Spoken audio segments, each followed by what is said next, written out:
Terdengar, dokter? Sudah. Ya, terdengar sudah, Dok. Silakan dilanjutkan. Misalnya, dokter, ada gangguan teknis, dokter. Ini merupakan latar belakang dari presentasi yang kami ajukan, dokter. Jadi epidemiologi dari adult congenital heart disease terbanyak adalah atrial septal defect, kemudian VSD, tetralogi Fallot, dan lain sebagainya. Di mana kelainan-kelainan ini memang sering kali kita temukan pada pasien yang sudah beranjak dewasa. Sedangkan pada pasien-pasien anak, pada asianotic heart disease biasanya kita temukan pada anak yang memang sudah dikoreksi ataupun memang belum dikoreksi kemudian tidak sampai menginjak ke usia dewasa.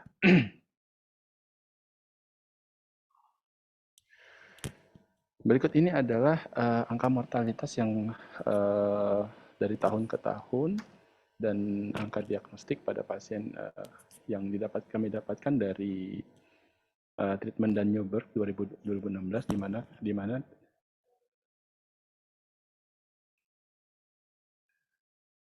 di mana penyakit congenital heart disease yang asianotik terbanyak ditemukan pada pasien-pasien usia lebih dari 15 tahun. Kemudian ini adalah pembagian penyakit congenital heart disease di mana didapatkan penyakit asianotik dan penyakit cyanotic. Yang akan kita fokus pembahasan hari ini adalah penyakit CHD asianotik yang memiliki shunting dari left to right side. Karena yang akan kami bahas mengenai hemodinamik pada pasien-pasien ini, dokter. Sebelum kita bahas lebih banyak mengenai kuantifikasi dan kuantifikasi dari pengukuran hemodinamik pada pasien, kita akan membahas terlebih dahulu mengenai sirkulasi pada saat fetus. Karena pada saat fetus ada beberapa shunting ekstrakardiak yang memang penting sekali kita ketahui untuk perkembangan penyakit jantung kongenital pada saat kelahiran. Jadi perubahan hemodinamik pada pasien PCB ini disebabkan oleh interaksi yang kompleks antara jantung dan pembuluh darah, di mana struktur dan fungsi jantung pada PCB akan berbeda dengan jantung normal. Dan pada fetus terdapat 4 shunting ekstrakardiak, di mana terdapat shunting yang pertama adalah shunting pada plasenta, yang kedua pada ductus venosus, yang ketiga ada foramen ovale, kemudian yang keempat ada ductus arteriosus botali. Yang mana keempat shunting ini adalah secara normal terjadi pada fetus yang menyediakan darah, pertukaran oksigen terjadi pada plasenta, kemudian dari plasenta ini akan disebridingkan, akan disebarluaskan ke dalam pembuluh darah janin. Kemudian plasenta ini merupakan shunting yang mana resistensi vaskular ini terendah dan menerima darah terbanyak dari ventrikel kanan dan kiri, yang mana vena cava superior ini menerima darah dari tubuh bagian atas dan vena cava inferior menerima tubuh dari bagian bawah. Tetapi di sini ada shunting yang masuk ke dalam RA langsung ke LA melalui foramen ovale. Dan seluruh darah dari vena cava menuju ke atrium kanan, seperti darah dari vena cava inferior akan dialirkan ke atrium kiri. Akan tetapi ada beberapa shunting yang terjadi pada pasien ini, pada fetus. Kemudian ini adalah kita membahas mengenai tekanan-tekanan dan gelombang yang terjadi pada jantung normal. Jadi normal oksigen saturasi pada bagian kanan biasanya 70% dan bervariasi 65% sampai dengan 80% tergantung dari cardiac output. Sedangkan untuk saturasi bagian jantung yang sebelah kiri biasanya 95% sampai dengan 98% pada room air karena sudah terjadi proses difusi di paru-paru. Nah, kemudian untuk tekanan-tekanan ini juga kita dapatkan apabila kita lakukan hemodinamik pada pasien-pasien secara normal, right atrium dengan gelombang khas, yakni dengan tekanan 0 sampai dengan 4, kemudian right ventricle 25/5, dan pada pulmonary artery 25 sampai dengan 10 dengan rata kurang dari 20, kemudian PCWP 7 sampai dengan 12, dan LV 120/10 dan aorta 120/80. Ini merupakan pressure dan saturasi yang normalnya ketika kita lakukan pemeriksaan hemodinamik melalui kateterisasi. Nah, sini ada namanya intracardiac shunt. Jadi intracardiac shunt ini adalah adanya shunting yang terjadi pada jantung yang mana tekanan antara ruangan di antara shunting ini menentukan dari derajat besarnya lubang. Ketika kita temukan pada pasien ASD dengan lubang yang sangat kecil, sehingga perbedaan tekanan sangat tinggi sekali, yang menandakan bahwa adanya perbedaan gradien yang cukup tinggi. Kemudian, untuk menghitung dari shunting L to R shunt, kita tahu bahwa penghitungan adanya aliran dari kiri dan ke kanan atau dari kanan ke kiri itu tergantung perbedaan gradien tekanan. Semakin tinggi gradien tekanan antara dua ruang, maka tekanan antara ruang satu dan ruang kanan berbeda sangat jauh. Itu menentukan bahwa pada pasien-pasien dengan ASD, biasanya ASD yang sangat kecil, ini perbedaan ruangannya sangat jauh sekali dengan gradiennya cukup tinggi.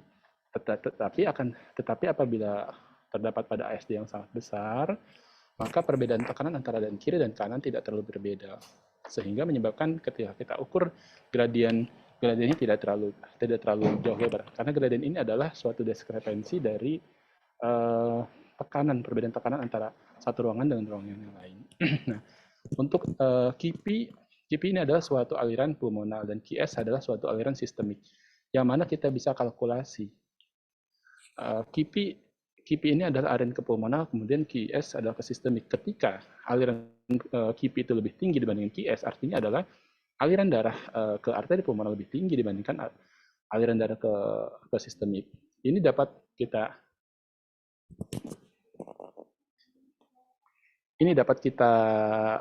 pahami bahwa ketika adanya suatu peningkatan tekanan, adanya aliran darah dari kiri ke kanan menyebabkan derasnya aliran shunting dari kiri ke kanan, kemudian dari kanan ini akan mengalirkan darah seluruhnya ke arteri pulmonal yang meningkatkan QP. Oleh karena itu, ketika QP per QS lebih tinggi dari 1, artinya adalah aliran darah ke paru-paru lebih tinggi dibandingkan aliran darah ke sistemik.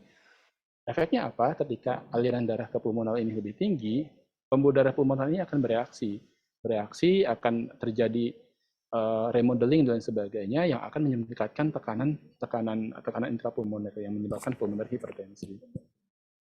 Dan normalnya pada hati ini QS ini lebih tinggi dibandingkan QP, yang menandai bahwa flow rasio antara QP dan QS ini adalah rendah.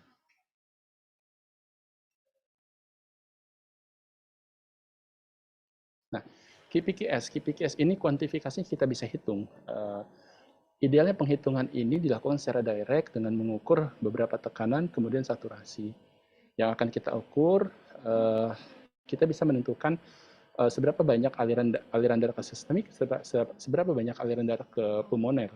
Yang mana rasionya ketika 1:1 mengindikasikan bahwa aliran sistemik dan pulmoner sama. Tetapi ketika alirannya itu perbandingan 2:1, QP-nya lebih tinggi dibanding QS, artinya ada aliran yang deras mengalir dari kiri ke kanan yang meningkatkan aliran pada aliran pulmoner. Kemudian ketika rasionya 0,8 dibanding 1, artinya sistemik ini lebih tinggi dibandingkan aliran pulmoner, yang artinya adalah aliran ini sudah berbalik dari kanan ke kiri. Inilah kita sebut sebagai suatu Essemeyer. Apabila pasien awalnya dari kiri ke kanan, kemudian ke kanan ini deras, alirannya menyebabkan peningkatan tekanan arteri pulmoner, kemudian karena peningkatan tekanan arteri pulmoner, akibat tekanan di ruang sebelah kanan akan tinggi, sehingga akan berbalik dari kanan ke kiri. Oleh karena itu, penurunan dari QP-QS ini merupakan salah satu tanda dari suatu Essemeyer, atau memang pada pasien dengan cyanotic heart disease.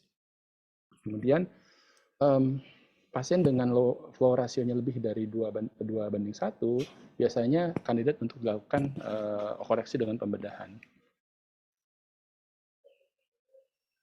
Nah, ini adalah kita bisa menghitung kalkulasi dari aliran darah ke arteri pulmoner, yaitu oksigen konsumsi berdasarkan berat badan atau tahun dibagi dengan PVO diambil PaO2 dikali dengan hemoglobin konsentrasi dikali dengan 1,36 kali 10. Nah, ini adalah suatu kuantifikasi untuk menentukan seberapa deras aliran darah ke paru. Dan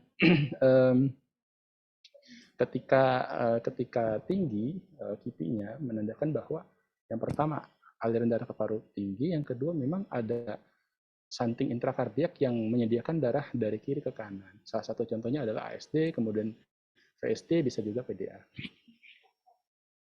Nah, ini adalah kalkulasi dari systemic blood flow dari QS. QS ini adalah oxygen consumption dibagi dengan arteri saturasi oksigen, diambil saturasi vena, kemudian kali Hb dikali dengan 1,36 kali 10. Dan ini oxygen consumption ini bisa diukur dengan menggunakan parameter dari metaboliknya.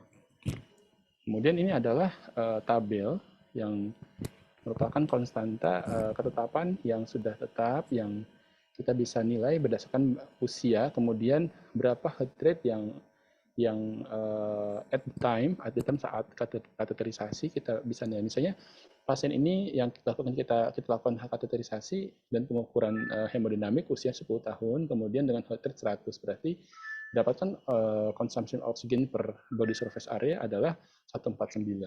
Ini kita masukkan ke dalam rumus, kemudian kita dapatkan suatu KIPI dan QS. Nah, ini adalah suatu saturasi yang biasa kita hitung, dan kita menentukan apakah ada shunting di situ. Contohnya saja, misalnya ada lokasi shunting di arteri pulmoner, misalnya paten ductus arteriosus. misalnya di ventrikel kanan saturasinya ini 70, kemudian ternyata didapatkan saturasi pada arteri pulmoner yang bagian distal ini cukup tinggi, artinya ada suatu penambahan aliran, penambahan mixing dari saturasi di tempat lain, contohnya adalah aorta. Kita tahu bahwa aorta ini pembuluh darah yang cukup kaya dengan oksigen, sehingga penambahan tersebut menyebabkan kita sebut sebagai suatu step up.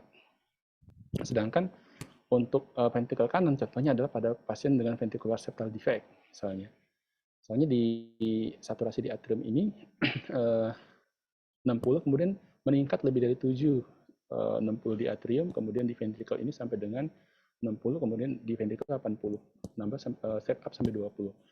Mengindikasikan bahwa adanya suatu penambahan kadar oksigen yang masuk dari kiri ke kanan melalui ventricle kiri melalui VSD. Dan kemudian dari rek atrium, misalnya atrial septal defect, yang mana kita hitung berdasarkan mixed vein. Misalnya mixed vein ini 60, kemudian saturasi di RA sampai dengan 70, lebih dari 7.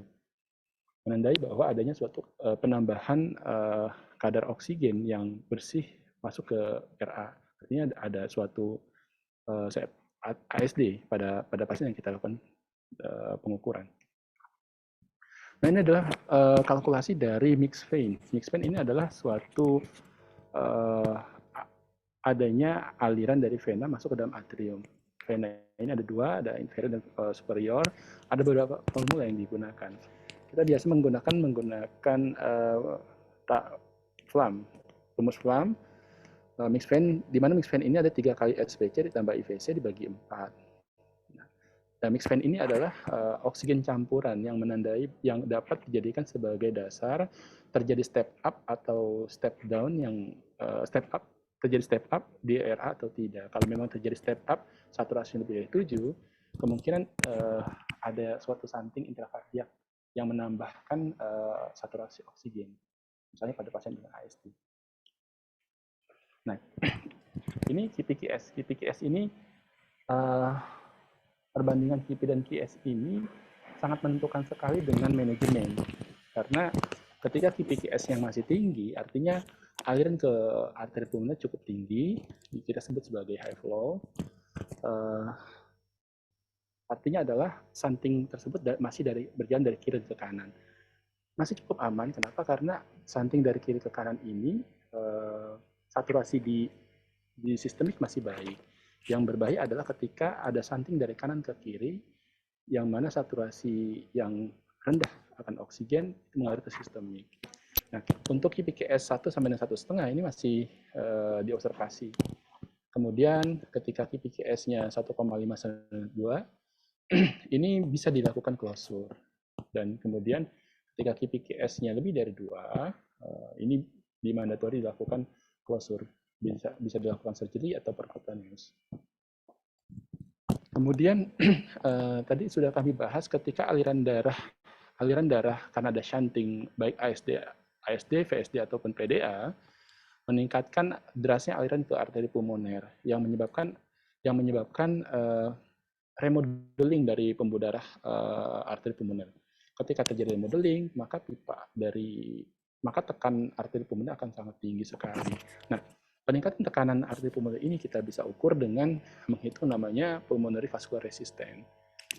Mengapa terjadi resistensi pada pembuluh darah pulmoner? Karena pembuluh darah paru ini sangat karakteristiknya yang berbeda sekali dengan pembuluh darah sistemik, di mana ketika adanya aliran yang cukup deras ke pulmoner, maka akan terjadi remodeling, kemudian epitelisasi, dan terjadi reaksi inflamasi di sana, yang menyebabkan tekanannya akan meningkat. Oleh karena itu, ketika ada shunting, jangan sampai adanya reaksi dari peningkatan aliran ke pulmoner kemudian menyebabkan resistensi. Oleh karena itu, ketika aliran darah KIPI-nya lebih tinggi dibandingkan QS, maka kita sudah berpikir bahwa shunting ini harus diklosur sebelum adanya suatu peningkatan pulmonary vascular resistance. Nah, ini adalah pengukuran dari pulmonary vascular resistance, di mana PVR sama dengan MPAP diambil PCWP dibagi dengan cardiac output. Ada beberapa faktor yang meningkatkan atau menurunkan dari PVR. Meningkatkan PVR contohnya adalah hipoksia, hiperkapnia, peningkatan sympathetic tone, kemudian positemia, kemudian pelepasan serotonin, edema paru prekapiler, dan sebagainya. Dan di sini adalah faktor-faktor yang menurunkan PVR, contohnya adalah oksigen. Jadi kenapa kita seringkali menemukan ketika melakukan tindakan di cath lab, ketika terjadi peningkatan tekanan high resistant ditandai dengan parinya cukup tinggi. Kemudian apakah dia dapat menurun dengan oksigen? Artinya apakah ini bisa ditutup atau tidak? Maka kita akan lakukan oksigen test. Nah, oksigen test ini akan menurunkan PVR karena ketika high resistant ini bisa dioperasi, bisa diklosur atau tidak, tergantung dari reaksinya terhadap terapi. Nah, salah satunya terapinya adalah oksigen adenosin, isoprotenolol, inhalasi nitrate oxide, prostacyclin, dan high dose kalsium. Apabila diberikan preparat-preparat ini terjadi penurunan PVR, maka ada harapan untuk dilakukan klosur. Kemudian untuk menilai ketika kita dapatkan pembuluh darah ini resistensinya cukup tinggi. Nah, kemudian kita berikan terapi dengan oksigen atau adenosin, apakah terjadi penurunan? Nah, ketika penurunan tersebut lebih dari 20%, maka reaktivitas dari pulmoner ini baik. Jadi ada namanya oksigen test. Ketika oksigen test ini adalah dilakukan pada pasien dengan high resistant, kita berikan oksigen, dan kita ukur lagi tekanannya, maka akan terjadi penurunan.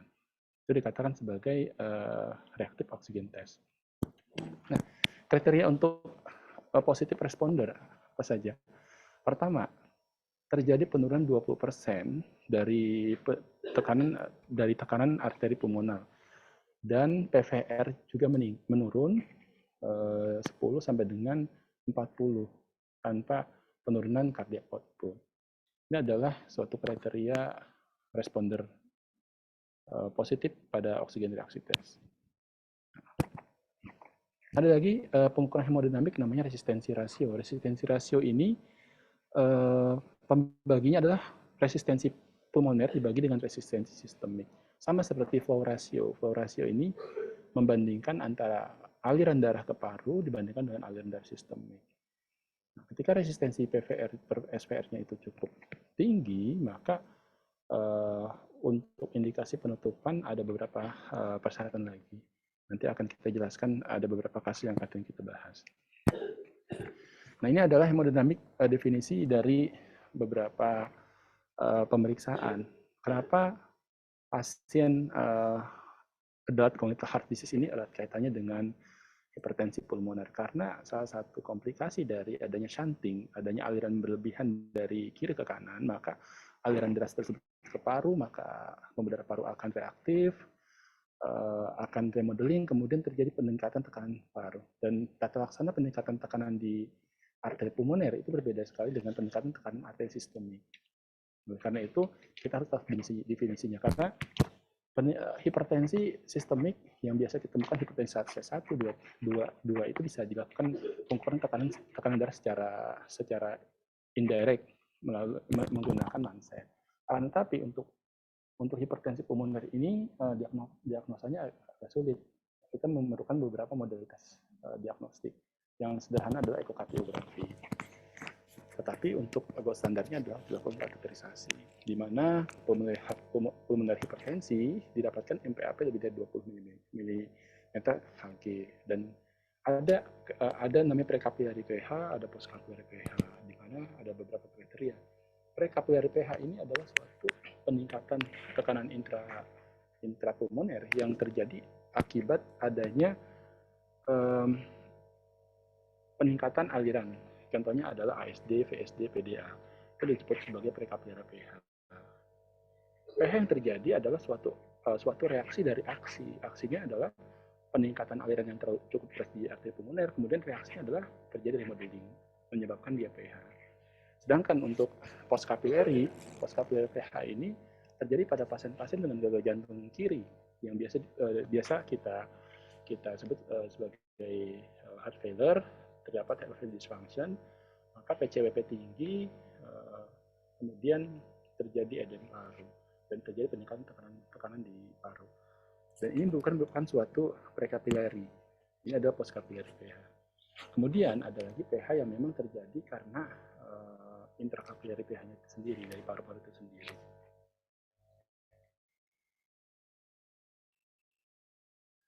Nah, ini kami tampilkan beberapa kasus, mungkin nanya usia 24 tahun. 24 tahun ini pasien dengan ASD, sudah dilakukan ekokardiografi, kemudian sudah dilakukan TE juga. Kita lakukan kateterisasi, di mana kita dapatkan SVC 56,1%, kemudian IVC 74,4%, RA ini didapatkan 74,1%. Ketika kita menggunakan rumus 3 SVC ditambah 1 IVC dibagi 4, didapatkan mixed-nya 60,6. Nah, 60,6 ini saturasi campuran antara SVC dan IVC. Kemudian di RA terdapat step up, didapatkan perbedaan 14, lebih dari 7. Nah, kita asumsikan bahwa penambahan derajat konsentrasi dari saturasi ini terjadi karena adanya aliran dari LA ke RA, yang menandai bahwa pada pasien ini memang terdapat ASD. Kemudian tekanan PA-nya 58 menandai bahwa MPAP menandai bahwa sudah terjadi peningkatan arteri pulmoner, sudah terjadi hipertensi pulmoner. Kita ukur 58 dengan saturasi 79,9. Kemudian kita ukur KIPI-nya 4,6, menandai bahwa aliran darah ke arteri pulmoner cukup tinggi dibandingkan sistemik dengan flow ratio 2,61, lebih dari 1,5. Artinya pada pasien ini sudah terjadi proses yang kronis. ASD menyebabkan aliran darah ke kanan lebih tinggi, kemudian terjadi remodeling, akibat pada saat pengukuran hemodinamik didapatkan KIPI-nya meningkat, KIPI QS-nya 2,61, lebih dari 1,5. Kemudian karena aliran darah ke paru tinggi, maka terjadi reaksi dari pembuluh darah paru. Kita ukur PVRI-nya 10,6-nya cukup tinggi. Yang dapat disimpulkan pada pasien ini adalah ASD dengan high flow, high resistance. Nah, high flow, high resistance ini kita masuk ke algoritma. Kapan dilakukan intervensi? Nah, ini adalah suatu guideline dari ESC tahun 2019 ketika ada atrial septal defect, apakah didapatkan RV volume overload yang ditandai dengan RA-RV dilatasi, kemudian ada TR yang menandai bahwa adanya suatu over volume pada RV. Nah, pada pasien ini sudah ada. Kemudian apakah PVR-nya lebih dari 3 WU? Ini sudah kami temukan 3. 10,6. Nah, kemudian pada pasien ini PVR-nya apakah PVR kurang dari 5 dan KPKS lebih dari 1,5? Tidak, karena KPKS-nya lebih dari 1,5, tapi PVR-nya ini lebih dari 5, 10,6. Kemudian karena masuk ke algoritma ini, kemudian dilakukan treatment dengan oksigen test. Pada pasien ini dilakukan oksigen test, kemudian diukur ulang. Ini ada hasilnya. Hasilnya didapatkan PVRI 3,89 turun, kemudian flow ratio 4,6. Yang mana ini masuk ke dalam kriteria dari positive responder. Maaf, saya buka ya. Positive responder pada pasien ini didefinisikan sebagai penurunan dari PVR 20% atau memang lebih dari 20%. Nah, pada pasien ini didapatkan adanya penurunan dari PVR. Nah, ya 3,89 yang menandai bahwa ASD sekundum high flow, high resistance, positif vasoreaktif test dan adanya PAH yang ditandai dengan peningkatan MPAP. Kemudian pasien ini diproses untuk dilakukan tindakan pembedahan. Ya, nah ini adalah algoritmanya pembedahan dengan klosur dengan fenestrate. Berarti didapatkan rekomendasi pada pasien ini dengan ASD high flow high resistant dengan positif oksigen test dilakukan penutupan dengan creation, ASD creation. Kemudian yang kedua ada lagi kasus pasien HM ini usia anak 4 tahun. Pasien ini dengan gambaran VSD, kita lakukan kateterisasi, hemodinamik dicatat bahwa mixed-vein 60,35 dengan saturasi di RA 57, malah turun step down. Memang normal step down karena metabolisme sudah terjadi, saturasi sudah dipakai. Nah, kemudian di RV dari RA ke RV 57,9, kemudian step up menjadi 82%. Step up lebih dari 7, kemudian kita berpikir bahwa pasti ada shunting yang menaikkan saturasi yang harusnya tidak lebih dari 64, tetapi ini sudah tercatat 82. Ada VSD di sini, ada VSD aliran dari kiri ke kanan. Kemudian kita ukur flow rasionya 2,8 yang menandakan bahwa sudah terjadi peningkatan flow disebut sebagai high flow. Kemudian parinya, PVRI-nya 1,81. Resistensinya masih belum tinggi. Resistensinya kan masih di bawah 3. Nah, untuk pasien ini rekomendasinya adalah dengan manajemen ventricular septal defect apabila sudah terdapat LV volume overload.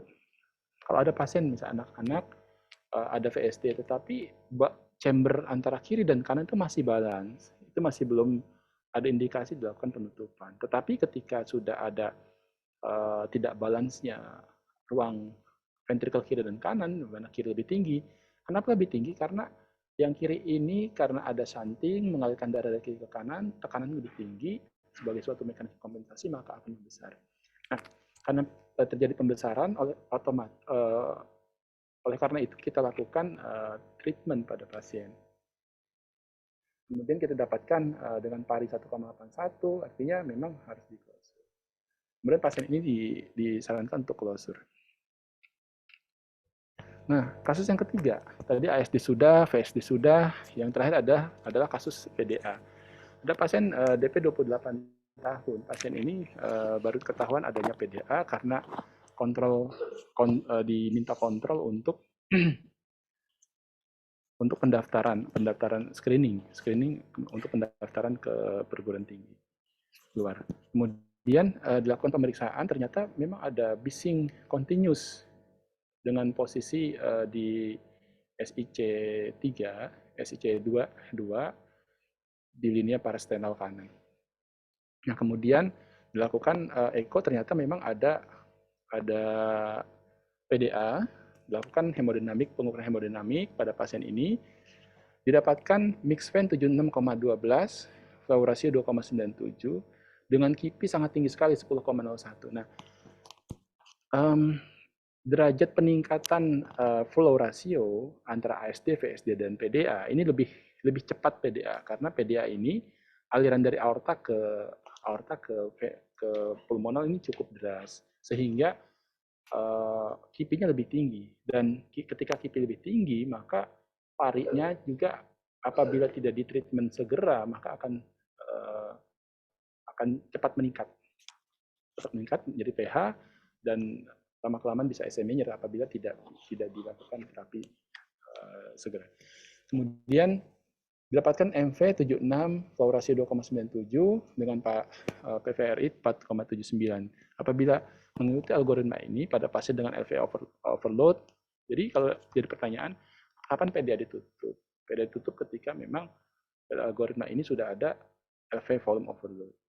Kalau pada anak-anak, secara kualitatif memang bisa dilakukan pemeriksaan ekokardiografi melalui subkostal, bisa terlihat balance head chamber kiri dan kanan.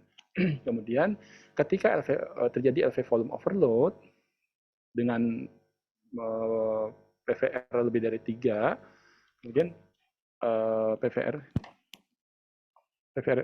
pada pasien ini masuk kriteria di closure dengan rekomendasi 2A. Mungkin itu saja yang bisa kami sampaikan, dokter, terkait dengan pengukuran hemodinamik pada adult congenital heart disease yang terbanyak pada pasien-pasien dewasa, memang ASD, VSD, dan PDA yang kami bahas lebih dalam. Mohon masukannya, dokter. Terima kasih. Baik, terima kasih Dr. Darwis. Mungkin dari rekan-rekan PDS ada yang ingin ditanyakan terkait hemodinamik pada asianotik CHD ini. Kami persilakan.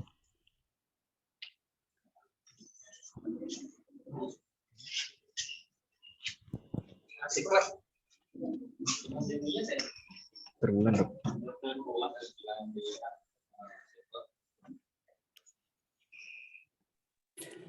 Ya, dokter, saya dokter Jauhar, dok.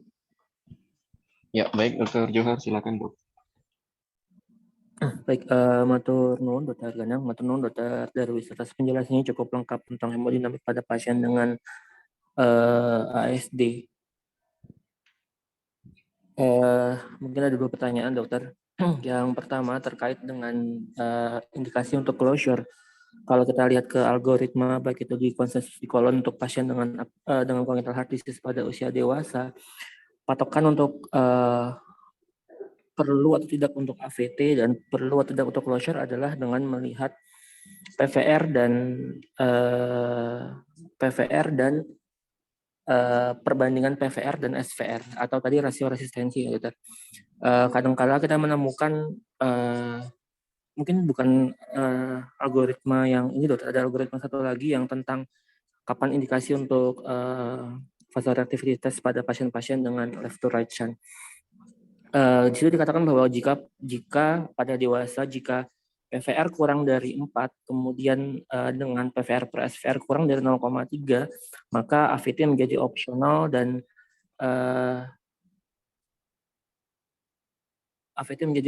dan memang bisa langsung di closure. Tapi kadang-kadang kita menemukan kondisi di mana PVR per SVR-nya cukup rendah di bawah 0,3, namun dengan pari yang tinggi. Apakah pada pasien-pasien seperti ini tetap harus direkomendasikan untuk vasoreactivity test atau tidak, dokter, dan apakah bisa langsung di closure atau harus defenestrasi, dokter? Mungkin itu, dokter, dari kami, dok. Kira-kira mana yang lebih reliable, apakah pari atau rasio PVR per SVR, dokter?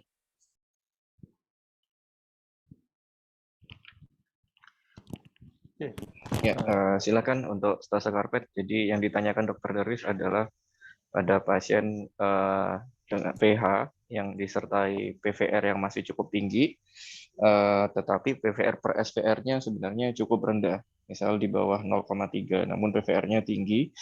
Nah, ini juga PVR-nya lebih dari 4. Apakah perlu bisa langsung dilakukan tindakan untuk closure, mempertimbangkan PVR per SVR, atau perlu dilakukan tes selanjutnya?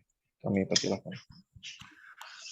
Baik, terima kasih Dr. Jawar atas pertanyaannya. Untuk algoritma ini memang bila mengikuti algoritma ini untuk pengukuran PVR ini tidak memperhatikan dari PVRI per SVRI. Ya. Apabila untuk pasien anak hanya menggunakan PVR dan KIPI. Sedangkan untuk pasien dewasa terbanyak menggunakan PVRI plus SVRI dan flow ratio. Nah, kalau kita temukan pada pasien dewasa dengan PVR yang tinggi, namun untuk rasio dari PVRI itu masih di bawah 0,3, tidak perlu dilakukan oksigen test, dokter. Oksigen test bisa dilakukan tindakan untuk masuk ke dalam algoritma yaitu di closure, dokter. Berbeda sekali dengan kalau yang kami dapatkan di pediatrik kateterisasi ini, memang pengukuran hemodinamik ini tidak mengukur sampai dengan PVRI per SVRI, tetapi hanya mengukur PVR saja. Dan KPI-QS pun tidak banyak diukur, hanya menghitung di KPI saja. Dan dari perhitungan tersebut kita bisa melanjutkan tindakan ini masuk ke algoritma yang mana, dokter. Mungkin itu saja, dokter, dari kami, dokter.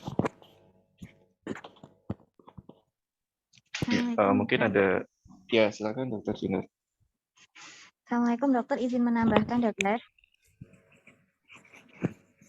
Jadi apa suara saya terdengar nggak second? Ya baik Dokter Sinar, terdengar, silakan Dok.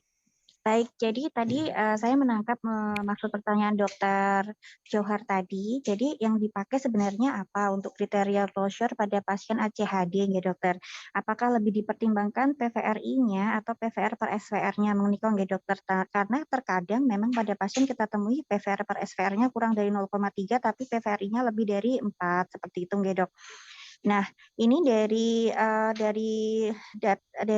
sumber yang kami dapatkan, yang memang dari jurnal yang mengenai yang sudah tentang ACHD ini, yang bagan yang tentang vasoreaktivitas itu kami juga dapatkan dok.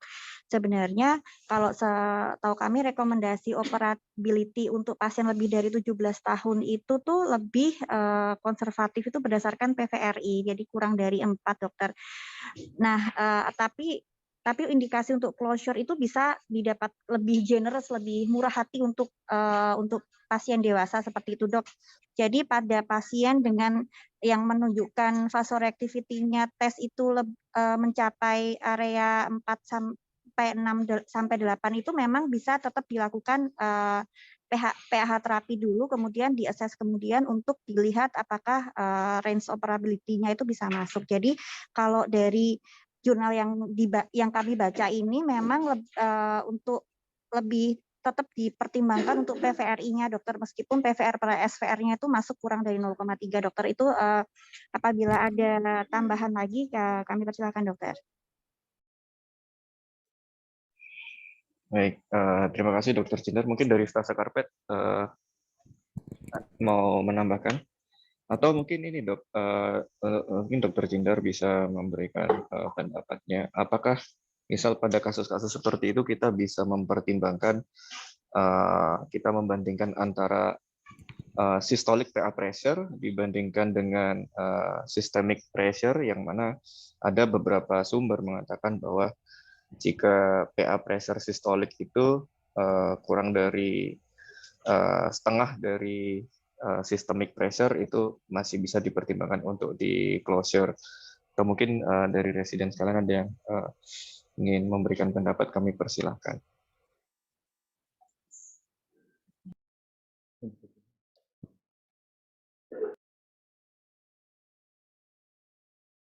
Baik, atau kami serahkan kepada Dr. Bulan sebagai pembimbing. Ya dok, ada pertanyaan tadi dok sedikit terkait PVR per SVR kurang dari 0,3 namun PVR tinggi. Kira-kira apakah perlu dilakukan tes selanjutnya atau kita masih bisa closure atau mempertimbangkan apa dok? Kita kalau bicara hemodinamik, guideline ESC untuk cyanotic ini agak kurang pas sebenarnya ya untuk setting di kita, karena kita lebih ideal menggunakan yang konsensus itu lebih kena di kita. Kemudian yang kedua, jadi guideline ESC ini agak terlalu jauh ya, karena dia limitasinya besar. Limitasinya banyak, kita nggak boleh gitu kalau misalnya parinya 5. Tapi kalau pakai yang konsensus itu, yang saya sering share, itu kita agak lebih leluasa dan ternyata outcome-nya juga baik kita menggunakan itu.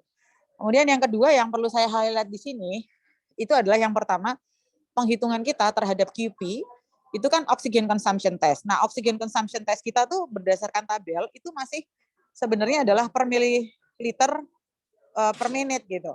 Per menit per meter square. Jadi idealnya angka itu kita harus kalikan lagi bahwa masing-masing orang itu BSA-nya berapa, kita harus kalikan dengan itu dulu. Baru kita dapat QP. Yang selama ini kita dapat itu adalah QP index. Kalau kita nggak mengalihkannya dengan BSA. Tuh, kemudian makanya yang kedua penghitungan PCR kita udah langsung pari karena kita ketika QP kita nggak mengalihkan dengan BSA. Itu. Kemudian yang kedua tadi yang saya perlu komentari dari Dokter Darwis adalah kalau itu PDA, yang penting adalah kita ngambil saturasi itu LV dengan AOD. Jadi tadi AO-nya bukan masih aorta aja kan, jadi aortanya itu lokasinya harus di descended. Dan yang kita gunakan sebagai saturasi aorta adalah AOD. Gitu. Ya. Gitu ya. Saya izin pangcer dulu ya. Baik dokter. Baik dokter, matur nuwun dokter Wulan, sehingga nanti untuk mungkin untuk ini kita bisa menggunakan konsensus itu sehingga kita untuk PVR-nya tidak terlalu strict dan terutama nanti mungkin untuk stase selanjutnya kita harus menghitung dengan tabel pakai oxygen consumption itu harus dikalikan dengan BSA, jadi tidak langsung sehingga kita mendapatkan QP yang lebih tepat sehingga QP per PVR per SVR pun mendapatkan hasil yang lebih tepat. Ya, mungkin itu Dokter Wulan. Apakah izin bisa kami tutup untuk ilmiah kali ini, Dokter? Ya, izin Dokter terkait waktu dan kita akan karena sudah terjawab pertanyaannya, izin kami tutup untuk agenda ilmiah kali ini. Terima kasih Dokter Wulan dan staf Karpet serta partisipasi residen sekalian. Izin kami tutup. Selamat siang. Wassalamualaikum warahmatullahi wabarakatuh.